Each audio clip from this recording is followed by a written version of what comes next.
네, 안녕하세요. 류창원 세무사입니다. 예, 반갑습니다. 오늘 이 시간은 양도세 계산 구조와 관련해서 저랑 같이 이제 공부하실 건데요. 아마 양도세 그 계산 구조에 대해서는 잘들 아실 겁니다.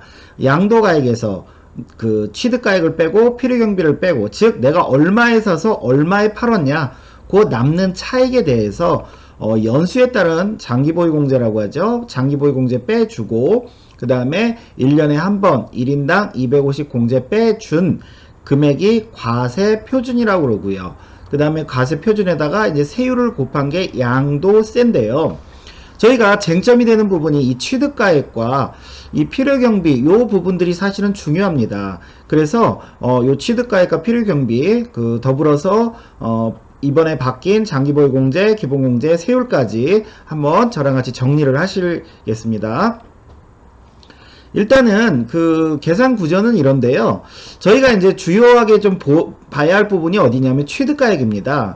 취득가액이 왜 중요하냐면 저희가 이제 과거에 요즘은 그 완전 실가로 바뀌어서 상관없지만 예전에 2000년 초반에는 계약서가 두 장이 돌아다녔죠. 실제 계약서와 다운 계약서, 뭐 검인 계약서라는 표현도 씁니다. 그래서 이 계약서가 두 장이다 보니까 이런 계약서 두 장을 갖고 있는 분들이 이제 와서 팔 때 어떤 계약서를 넣어야 되냐, 이제 이런 것들의 고민이 좀 많고요. 그 다음에 실제 계약서 넣었을 때 뭐 전에 판 사람한테 어떤 불이익이 가는지 그런 것들도 또 그 궁금하고요. 그 다음에 계약서를 분실했는데 난 반드시 얼마 주고 샀다, 그래서 다시 쓰면 안 되냐, 요랬을 때 문제점, 이런 것들을 제가 말씀드릴 거고요. 그 다음에 필요경비, 필요경비야 뭐 그 살 때 들어갔던 경비들이겠죠. 중개수수료니, 취등록세니, 법무사 비용이니, 그 다음에 이제 살면서 인테리어 한 것들. 근데 이런 것들이 그 인테리어 업자들이 대개는 일반인들 상대하다 보니까 그냥 그 뭐죠, 공사와 관련된 그 견적서랑 간이영수증 등만 주고 현금 거래를 많이 합니다. 그럼으로 인해서 저희들이 경비를 인정 못 받는 부분들이 있어요. 그래서 이런 것들도 저랑 같이 한번 그 정리를 하실 거고요. 그 다음에 이제 장기보유공제, 기본공제 이것도 다 그 심층해서 말씀을 드릴 겁니다. 요 세율까지요. 그러면 여기서 이제 제일 중요한 게 취득가액인데요. 저희가 이제 취득가액을 설명하기 전에 저희가 그 취득 계약서, 그 다음에 실제 실제 계약서, 그 다음에 검인 계약서, 그 다음에 이 계약서들이 없을 때 쓰는 환산 취득가액, 그 다음에 상속이랑 증여처럼 공짜로 받았을 때 취득가액, 이렇게 네 가지를 가지고 이제 취득가액을 볼 건데요. 일단 먼저 검인계약서를 먼저 보면 이거는 예전에는 이제 검인이라는 제도가 있었습니다. 지금은 이제 실거래 신고라는 제도인데 예전에는 검인이라는 제도가 있어서 이것들은 대체로 법무사들이 작성을 하고 있고요. 그 다음에 이제 요거를 일명 다운 계약서라고 합니다. 다운 계약서, 요즘 뭐 청문회나 이런데 그 항상 나오는 그 표현이죠. 다운 계약서. 그 다음에 내가 등기권리증이라면 집문서, 땅문서를 말하는 거죠. 등기권리증에 붙어있는 계약서가 바로 이 검인계약서가 붙어있어요. 이 검인계약서. 근데 중요한 거는 이거는 이제 취등록세를 내기 위해서 검인을 받는 계약서고, 우리는 진짜로 쓴 계약서가 또 따로 있습니다. 이런 것들은 어디 이제 꽁꽁 잘 숨겨 놓으시던데, 이거는 바로 그 중개사가 작성한 그런 그 실제 중개인이 작성한 실제 계약서를 말하는 거겠죠. 진짜 계약서를 말하는 겁니다. 진짜 계약서. 근데 이제 이런 것들은 이제 또 이따 말씀드리겠지만 인정받기 위해서는 이제 금융 기록들이 좀 있어야 되고요. 그 다음에 이제 환산 취득 가액이라는 게 있습니다. 이게 무슨 말이냐면 이 계약서들이 있으면 좋은데 계약서들을 분실했단 말이죠. 너무 오래돼 가지고, 아니 뭐 집에 무슨 손실이 있었거나 이래 가지고 그래서 분실이 됐다. 아니면은 그 건물을 새로 짓는데 업자가 다 짓고 나면 돈만 줬다. 그래서 계약서 같은 거 하나도 없다. 요런 것들의 경우도 저희가 양도세 계산하기 위해서는 취득가액이 반드시 필요한데, 이거 취득가액을 어떻게 구하냐. 그래서 법에서는 그 환산으로 해서 구해라 라는 환산 취득가액이 있습니다. 요것도 제가 좀 이따 설명드릴 거고요. 그 다음에 상속이나 증여처럼 공짜로, 내가 공짜로 받은 거잖아요. 이건 아버님이 돌아가시면서 받은 거, 이건 아버님이 생전에 주신 거 다 공짜예요. 공짜로 받은 건 취득가액을 어떻게 잡을 거냐? 보통 공짜로 그 받은 것들은요, 그때 공짜로 받을 당시 세무서에 신고한 금액인데요. 대체로 공시지가로 신고를 많이들 하십니다. 그래서 그 대개 공시지가나 그 아파트 같은 경우는 공동주택 가격, 주택 같은 경우는 개별주택 가격으로 신고하는 경우들이 많아요. 그래서 이런 것들은 그냥 기준시가라고 그러죠. 기준시가 토탈에서 이런 걸로 신고를 대체로 하기 때문에 기준시가가 취득가액이 되죠. 그래서 상속증여로 취득한 것들은 대체로 세금이 많이 나온 이유 중에 하나가 왜 그래요? 지금 파는 거는 시세로 파는데 내가 취득가액은 그 당시 때 공시지가 또는 기준시가로 그 취득가액을 잡기 때문에 차익이 많이 발생하겠죠. 그래서 세금이 대체로 많이 나오고요. 그 다음에 지금은 이제 지금도 이런 표현은 있긴 있죠. 투기지역이라는 표현이 있는데 이 투기지역이라는 것들이 2003년 당시 부동산 경기가 화랑일 때가 있었죠. 그때 당시도. 그래서 그때 당시 주택 투기지역, 그 다음에 주택 외 투기지역으로 해가지고 이런 식으로 그 투기지역들이 지정이 됐는데요. 지금처럼 뭐 여러가지 규제들이 있습니다. 있는데 저희 세법상으로 투기지역이 지정되기 전과 투기지역이 지정되고 나서의 세법적으로 큰 그 변화가 있다면 어떤 변화가 있냐면 투기지역이 지정되기 전에는 우리가 양도세 신고를 할 때요. 계약서를 세무서에 아예 안 넣습니다. 투기지역이 지정되기 전에는. 왜? 그 당시 때는 법에서 정한 기준시가로만 신고하면 돼요. 그러니까 땅가격 그 공시한 가격 양도할 때 취득할 때 그런 걸로 신고를 할 때예요. 그러니까 계약서가 넣을 필요가 없겠죠. 근데 투기지역이 지정되고 나서는 반드시 양도 신고할 때 계약서로 신고를 해야 됩니다. 계약서를 넣지 않고 신고할 수가 없어요. 근데 아까도 제가 말씀드렸듯이 계약서가 그 옛날 당시에는 두 개가 돌아다녔죠. 실제 쓴 계약서, 그 다음에 그 시군구청에 그 검인받기 위해서 쓴 검인계약서, 즉 다운계약서. 그러면 대부분 계약서로 신고한다라고 할 때 어떤 계약서를 넣겠어요? 거의 99.9% 검인계약서로 신고를 했겠죠. 그죠? 나는 뭐 2억에 샀지만 검인은 5천에 받았다라고 할 때 상대방은 5천짜리로 신고를 했다는 얘기예요. 그러면 요걸 좀 더 심층해서 들어가 보면 이제 예를 들어서 이제 2002년에서 2005년 당시 왜 이렇게 기간을 요때쯤으로 잡냐면요. 2006년 7년도부터는 이제 그 7년도부터는 완전 실가로 바뀌었기 때문에 이렇게 이중계약이 이제 이루어지지 않았습니다. 그래가지고 거의 요 당시 때가 이렇게 이중계약이 많이 할 때예요. 그러면 예를 들어서 나는 2억에 샀습니다. 그 당시 때 공인중개사가 그 계약서를 썼고요. 2억 원에 그 뭐 토지를 샀어요. 예를 들어서. 근데 이게 공시지가는 5천만 원이에요. 그래서 법무사에서 와서 5천만 원짜리로 그 다운 계약서를 작성을 하고 그 다음에 이걸로 그 등기가 나서 내 등기권리증에는 이 5천만 원짜리가 딱 붙어 있어요. 이 2억짜리는 내가 따로 잘 어디 장롱에다 숨겨놨어요. 그런데 내가 이제 와서 2019년이 와서 이걸 이제 5억에 팔려고 그래요. 이걸 5억에. 그런데 이제 저희들한테 많이 물어보시죠. 세무사님, 제가 이번에 이제 이거 5억에 팔려고 하는데요. 제가 등기 권리증 보니까 이게 5천짜리 계약서가 이렇게 붙어 있더라고요. 근데 나 사실 이거 2억 주고 샀거든요. 근데 이거 2억짜리 계약서 넣을 수 있을까요? 이거를 저희한테 일단은 제일 먼저 물어보고요. 그 다음에 만약에 2억짜리를 넣을 수 있다라고 하면 그러면 저 그때 취등록세 이 5천으로 냈는데 1억 5천 다운한 거에 대해서 취등록세 또 추징당하나요? 이런 것들도 물어봅니다. 그 다음에 또 마지막 세 번째, 아니 전에 나한테 판 사람도 내가 잘 아는 사람인데 내가 만약에 2억짜리 넣으면 그 사람 세금 1억 5천 누락한 걸로 해서 세금 두드려 맞나요? 이런 것도 저희한테 많이 물어봅니다. 이 세 가지를 많이 물어보세요. 그러면 이제 그 답을 말씀드리면 실제 계약서 넣을 수 있을까요? 당연히 넣을 수 있죠. 왜? 저희 이제 세법은 형식이 아니라 실질이 우선이죠. 그래서 실질, 진짜가 뭐냐? 그래서 진짜 계약서 2억짜리면 2억짜리 넣을 수가 있습니다.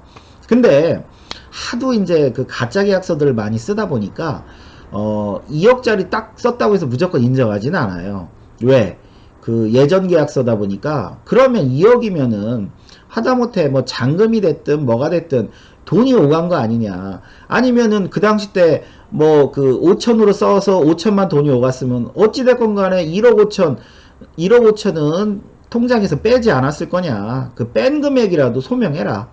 그래서 요즘은 이 금융거래를 반드시 세무서에서 요구를 합니다.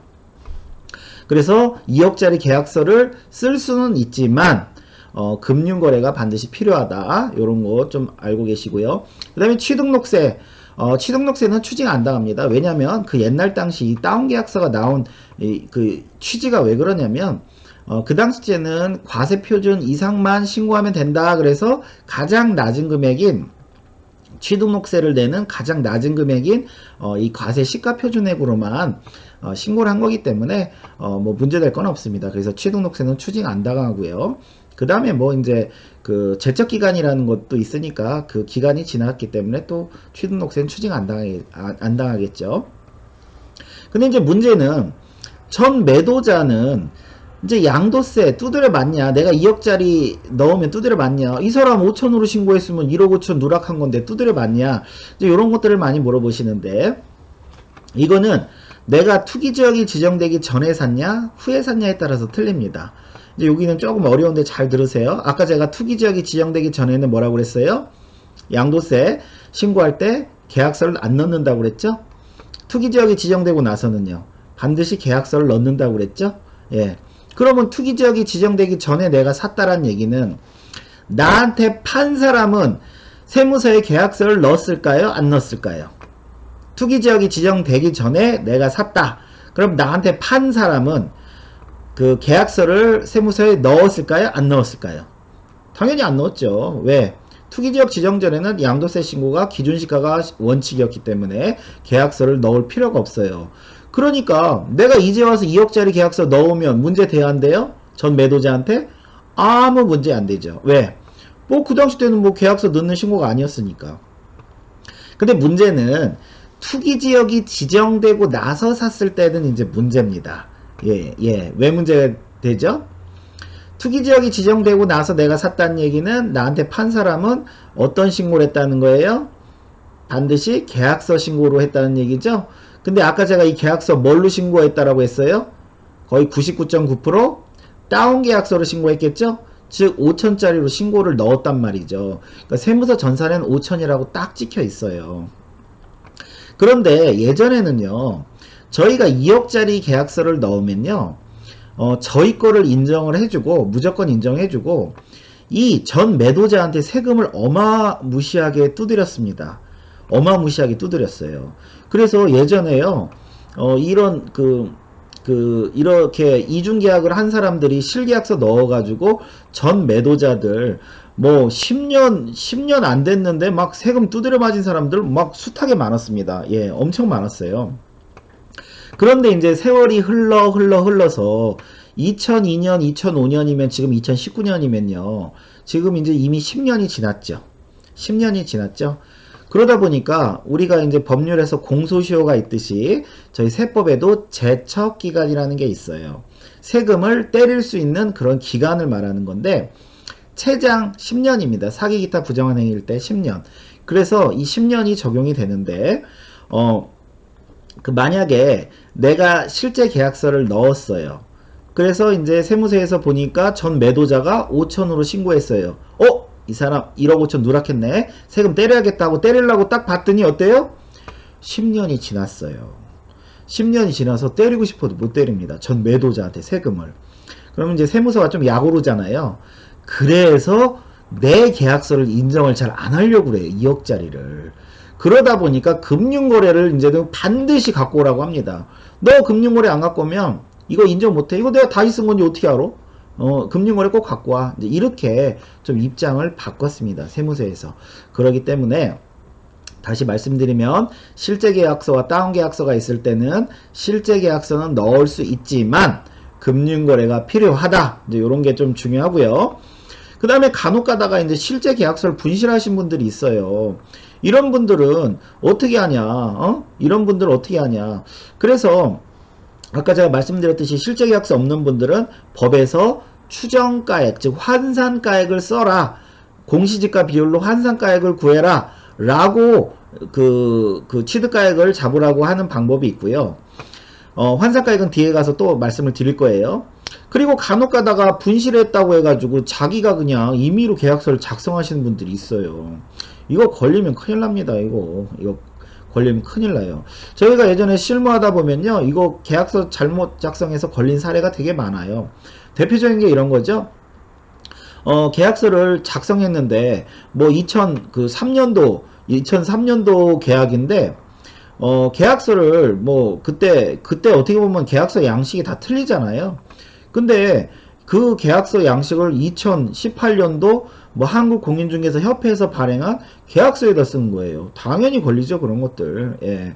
그 다음에 대체로 또 다시 쓰다 보니까 옛날 누가 작성했는지 모르다 보니까 공인중개사가 없는 쌍방계약서로 작성들을 하는데, 일단 세무서에선 기본적으로 쌍방계약서는 좀 의심을 합니다. 왜냐하면 대부분 뭐 중개인이 됐든 아니면은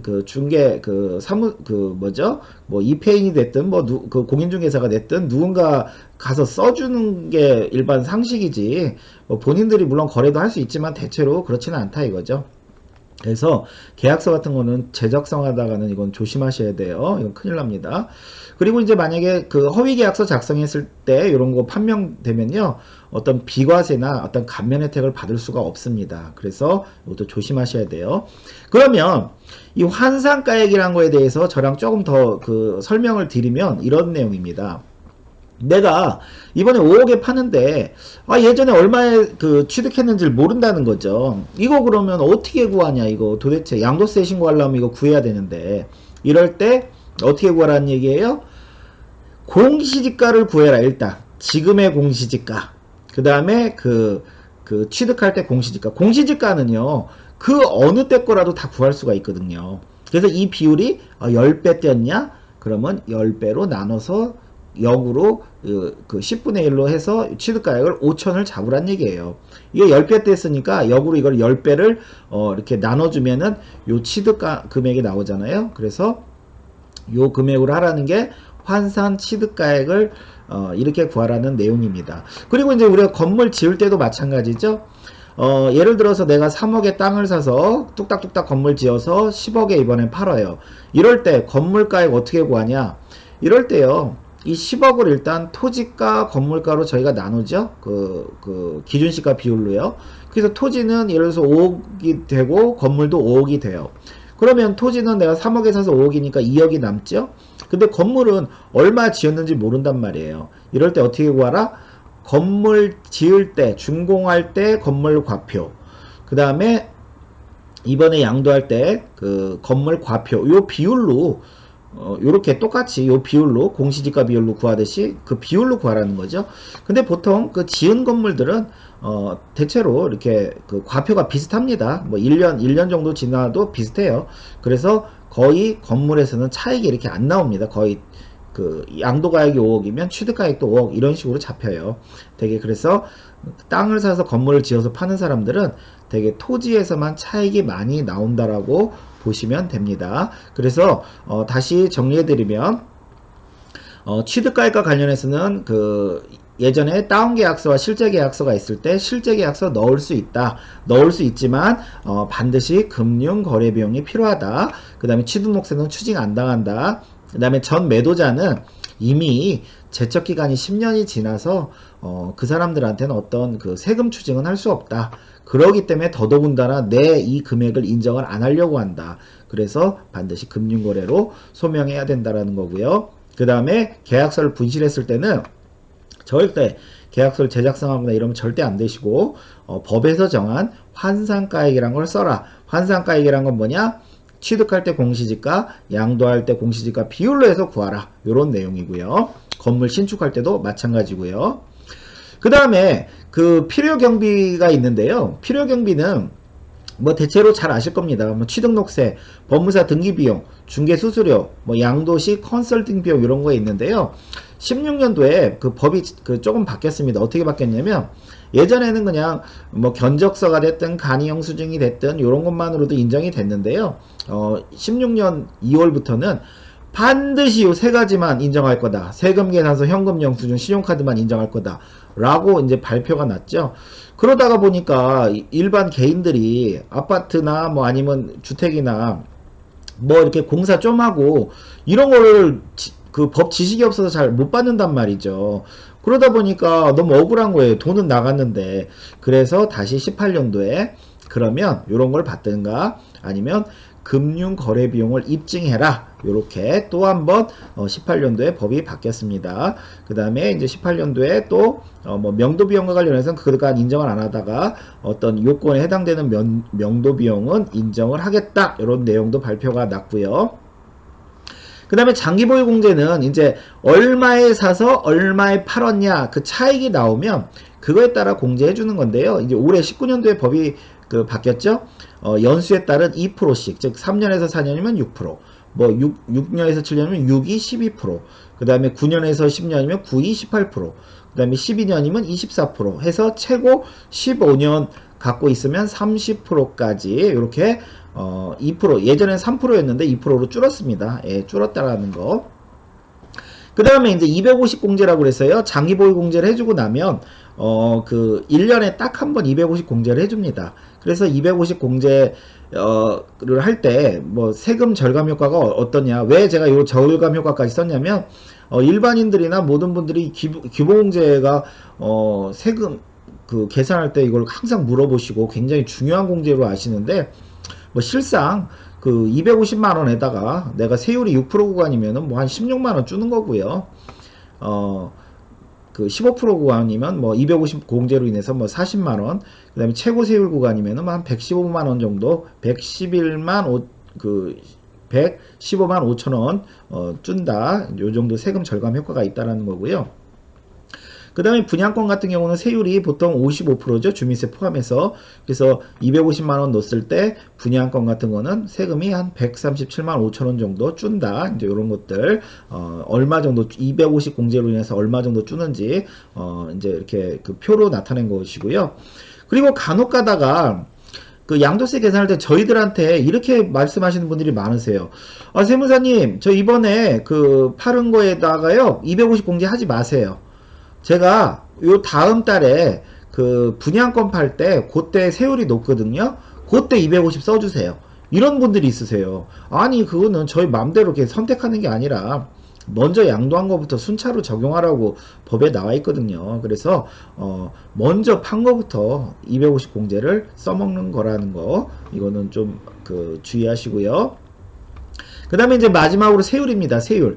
저희가 양도세 세율은요 주택과 일단 주택 외로 나눠집니다. 주택 같은 경우는 1년 미만은 44% 주민세 포함해서, 그 다음에 1년 이상이면 누진세율입니다. 그 다음에 주택 외에는 뭐가 있어요? 분양권, 토지, 상가, 공장 등등 있죠. 이런 거는 1년 미만이 55%, 1년에서 2년 미만이 44%, 그 다음에 2년 이상이 누진세율입니다. 누진세율. 그러면 누진세율이 도대체 뭐냐? 누진세율은요, 이 금액에 따라서 단계적으로 세율이 적용된다는 뜻이에요. 즉, 예를 들어서 뺄 거 다 뺀 금액, 이거 과표죠. 이제 과표, 이거 뺄 거 쫙 다 뺀 금액 과표가 1200 미만이냐? 그럼 6% 때리는 거예요. 근데 과표가 1200에서 4600 사이냐? 그러면 1200까지는 6% 때리고 1200을 넘는 부분은 15%를 계산해라, 이런 뜻이에요. 그래서 요거 계산을 빨리 하기 위해서 만든 누진공제라는 게 있는데, 요거에 대해서 한번 설명을 드리면 이렇습니다. 예를 들어서요, 뺄 거 다 뺀 금액이 과표가 5천이에요. 그러면 5천이면 어느 구간에 속해요? 8,800 미만에 속하죠? 4,600 미만은 아니고 8,800 미만이죠? 그럼 24%죠? 그러면 일반인들은 5천에 24%니까 뭐 그 1,000만원 좀 넘는구나, 이렇게 계산하시면 안 된다는 거죠. 왜? 누진 세율이라는 거는 단계적으로 더해 나가라는 거예요. 즉 무슨 얘기예요?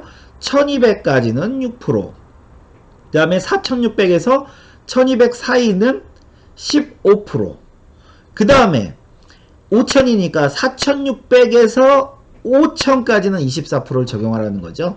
그러면 678만 원이 나옵니다. 근데 손님 앞에 놓고요. 이거 계산하다가 보면요. 손님 다 도망가요. 예. 이거 언제 이렇게 계산하고 있어요. 그래서 빨리 나온 방법이 뭐예요? 간편법이라는 거예요. 즉 5천만 원에다가 그냥 24% 때리고 어떤 값을 빼줬더니 결과가 똑같더라. 그게 바로 누진공제라는 거예요. 즉 이 누진공제는요. 저희 세무사들이 세금 계산 좀 빨리빨리 하기 위해서 만든 거예요. 예. 그냥 세율 딱 곱하고 요 금액을 쫙 빼주면 결과가 똑같다 이거죠. 결과가 똑같다. 결과가 똑같다. 그래서 간혹 가다가 일반인들이나 고임중개사님들이나 이런 얘기를 하시는 게 있어요. 쭉 양도세 계산하다가 세무사님 누진공제도 하셨죠? 뭐 이래요. 아니 여기 보시면 누진공제 없잖아요. 누진공제가 뭐가 있어요. 장기보유공제 기본공제만 있지. 그러니까 세율을 정상적으로 계산했다라는 얘기는 이 누진공제도 알아서 그냥 반영했다라는 뜻이죠. 이렇게 계산하는 거나 24% 곱하고 누진공제 빼는 거나 결과가 똑같다. 이건 그냥 세금 계산 빨리 하기 위해서 빼주는 거다. 이제 요렇게 생각을 하시면 됩니다. 그래서 오늘 이제 그 양도세 계산 구조에 대해서 설명을 드렸는데요. 제가 이미 찍어 놓은 영상 이 영상이 있습니다. 양도세 신고서 나홀로 작성하기. 지금 내용들을 충분히 보시고 요 신고서 작성하는 것까지 같이 보시면 아마도 큰 도움이 될 거라고 생각됩니다. 예, 오늘 수업은 여기까지 하고요. 감사합니다.